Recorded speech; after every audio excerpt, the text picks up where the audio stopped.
আসসালামু আলাইকুম প্রিয় শিক্ষার্থীরা। তো এই ভিডিওর মাধ্যমে তোমাদের জানাবো যে তোমরা যারা 25 সালে এসএসসি পরীক্ষা দিবে, তো 25 সালের এসএসসি পরীক্ষার্থীদের সকল বিষয়ের পাস মার্ক কত, অর্থাৎ প্রত্যেকটা সাবজেক্টের এমসিকিউতে সর্বনিম্ন কত পেলে পাস, একই সঙ্গে সৃজনশীলে পাস করার জন্য সর্বনিম্ন কত নম্বর তুলতে হবে, এই ভিডিওর মাধ্যমে তোমাদের বিস্তারিত জানাবো। একই সঙ্গে ইতিমধ্যে তোমরা জানো যে তোমাদের এসএসসি 25 পরীক্ষার্থীদের পূর্ণ নম্বরে পূর্ণ সময় কিন্তু তোমাদের এসএসসি 25 পরীক্ষা অনুষ্ঠিত হবে। তো বিষয়টা হচ্ছে যে তোমাদের এসএসসি 25 পরীক্ষার্থীদের দুইটা সাবজেক্ট রয়েছে, যেটার প্রথম পত্র এবং দ্বিতীয় পত্র রয়েছে। তাছাড়া প্রত্যেকটা সাবজেক্টে কিন্তু সিঙ্গেল একটাই পত্র। এখন বিষয়টা হচ্ছে যে বাংলা এবং ইংরেজির ক্ষেত্রে সেম একইভাবে আমি তোমাদের বুঝিয়ে দিচ্ছি।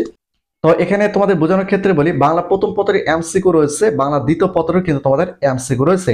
তো বাংলা প্রথম পত্রে রয়েছে 30টা এমসিকিউ, বাংলা দ্বিতীয় পত্রে রয়েছে 30টা এমসিকিউ, টোটাল হচ্ছে 60টা এমসিকিউ। তো এই 60টা এমসিকিউর মধ্যে তোমাকে সর্বনিম্ন 20টা এমসিকিউ সঠিক করতে হবে।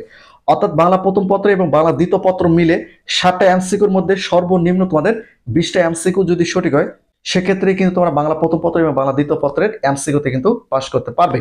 এখন এখানে আরো সহজভাবে বোঝানোর ক্ষেত্রে বলি, বাংলা প্রথম পত্রে যদি তোমাদের কম এমসিকিউ হয় এবং বাংলা দ্বিতীয় পত্রে যদি বেশি এমসিকিউ হয়, বা বাংলা দ্বিতীয় পত্রে কম এমসিকিউ হয়েছে কিন্তু বাংলা প্রথম পত্রে তোমাদের বেশি এমসিকিউ হয়েছে, অর্থাৎ টোটাল প্রথম পত্র দ্বিতীয় পত্র মিলে যদি তোমাদের 20টা এমসিকিউ হয়, তাহলে তোমরা বাংলা প্রথম পত্র বাংলা দ্বিতীয় পত্রের এমসিকিউতে পাস করতে পারবে। আর বাংলা প্রথম পত্রে লিখিত এবং বাংলা দ্বিতীয় পত্র লিখিত মিলে যদি তোমাদের 46 নম্বর ওঠে, তাহলে কিন্তু তোমরা পাস করতে পারবে। এখন বাংলা প্রথম পত্রের লিখিততে কত উঠতেছে সেটা দেখার বিষয় নয়, বাংলা দ্বিতীয় পত্রের লিখিততে কত উঠতেছে সেটা দেখার বিষয় নয়। টোটাল বাংলা প্রথম পত্রের লিখিত বা সৃজনশীল এবং বাংলা দ্বিতীয় পত্রের নির্মিত অংশে টোটাল মিলে যদি তোমাদের 46 নম্বর ওঠে, তাহলে কিন্তু তোমরা বাংলা প্রথম পত্রে পাস করতে পারবে। এখন ইংরেজি প্রথম পত্র এবং ইংরেজি দ্বিতীয় পত্রের ক্ষেত্রে তোমাদের পরিষ্কার করে দেয়, ইংরেজি প্রথম পত্র এবং ইংরেজি দ্বিতীয় পত্র মিলে যদি তোমাদের 66 নম্বর ওঠে, তাহলে কিন্তু তোমরা পাস করতে পারবে। অর্থাৎ টোটালি 200 নম্বরের মধ্যে যদি তোমাদের 66 নম্বর ওঠে, তাহলে কিন্তু তোমরা পাস করতে পারবে ইংরেজি প্রথম পত্রে ইংরেজি দ্বিতীয় পত্রে।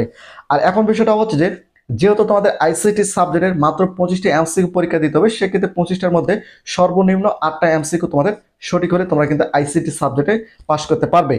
এবং তোমাদের বলে রাখি, তোমাদের যে সাবজেক্টগুলোতে ব্যবহারিক পরীক্ষা নেই, সেই সাবজেক্টগুলোতে পাস করার জন্য এমসিকিউতে সর্বনিম্ন তোমাদের 10টা এমসিকিউ সঠিক হতে হবে। অর্থাৎ 30টা এমসিকিউ থাকবে, 30টার মধ্যে সর্বনিম্ন তোমাদের 10টা এমসিকিউ সঠিক হতে হবে এবং সৃজনশীলে 70-এর মধ্যে সর্বনিম্ন 23 নম্বর তুলতে হবে, তাহলে কিন্তু তোমরা পাস করতে পারবে। কোন সাবজেক্টগুলোতে? যে সাবজেক্টগুলোতে তোমাদের ব্যবহারিক পরীক্ষা নেই।